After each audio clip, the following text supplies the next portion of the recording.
It was a cold and damp Tuesday morning in Portland, Oregon. The sidewalks were still wet from the early snowfall, and the city buzzed with its usual rush. Office workers hurried past street vendors, students waited for buses, and life moved fast. Too fast to notice the quiet souls on the edges. Inside Bean and Bloom, a small, rustic café nestled on the corner of Hawthorne Street, warmth spread through the aroma of freshly brewed coffee and the soft background music playing from the old speakers near the ceiling beams. Emily Carter, a 28-year-old third-grade teacher, stood in line, reviewing a lesson plan on her phone. Her auburn hair was tucked beneath a navy blue beanie, and her oversized cardigan looked cozy against the chill. She came to this café every morning before school, partly out of habit, partly because she liked the atmosphere.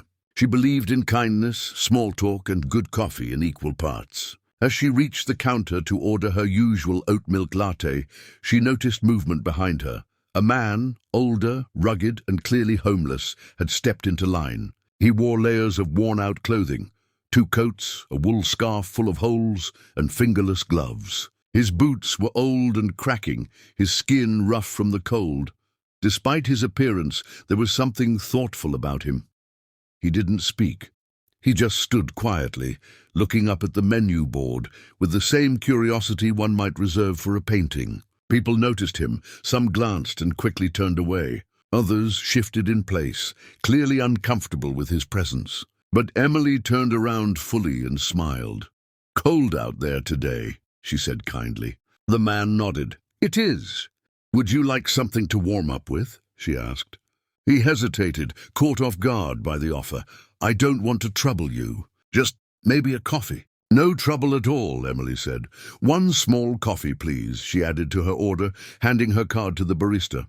The cashier, clearly surprised, glanced at the man, then rang it up. When the drinks came out, Emily handed the warm cup to him. "Here you go." "Thank you," he said softly. His voice was gravelly but sincere. "I'm Marcus." "Nice to meet you, Marcus. I'm Emily."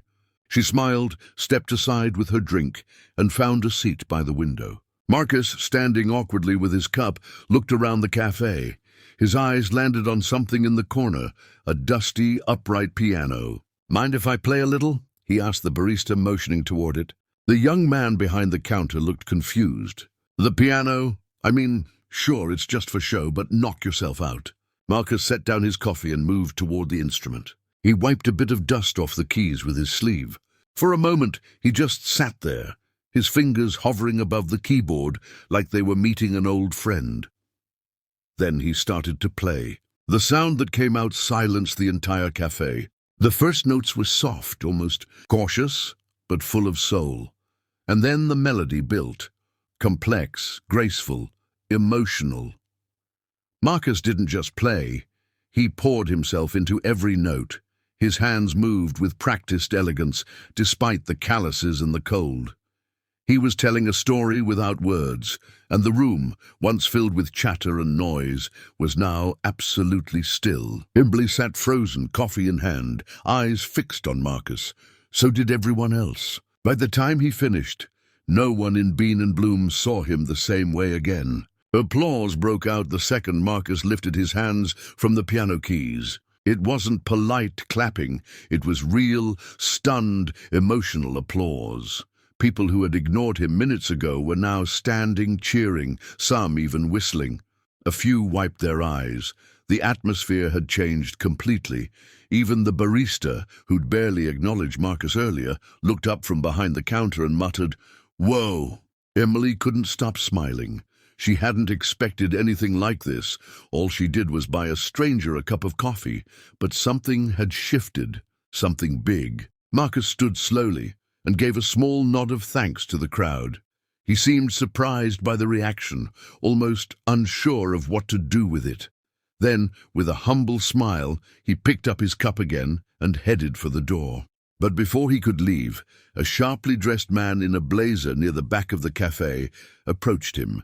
His name was Paul Merrick, a talent scout for the Portland Philharmonic's community outreach program. "That was extraordinary," Paul said, extending a hand. "Where did you learn to play like that?" Marcus hesitated. "Juilliard," he said quietly. "Years ago, but I lost my way." Paul blinked. Juilliard, seriously? I haven't touched a piano like that in a long time. Paul looked genuinely moved. We run a local program for displaced musicians, room and board, a studio, a chance to restart. You'd fit right in if you're interested. Marcus looked down at his coffee, stunned. You're offering me a job? A place to play, to live, and maybe, just maybe, a stage again. The barista chimed in from the counter. You'd better take it, man. That was the best thing that's ever happened in this place. Emily watched from her seat, heart full, tears pricking her eyes. She hadn't expected any of this, certainly not that her small act of kindness would open a door this wide. Marcus walked over to her before he left. Thank you, he said, voice soft and real. You didn't see a homeless man, you saw a person. Emily smiled. Everyone deserves to be seen. They exchanged one last look, mutual respect, quiet gratitude.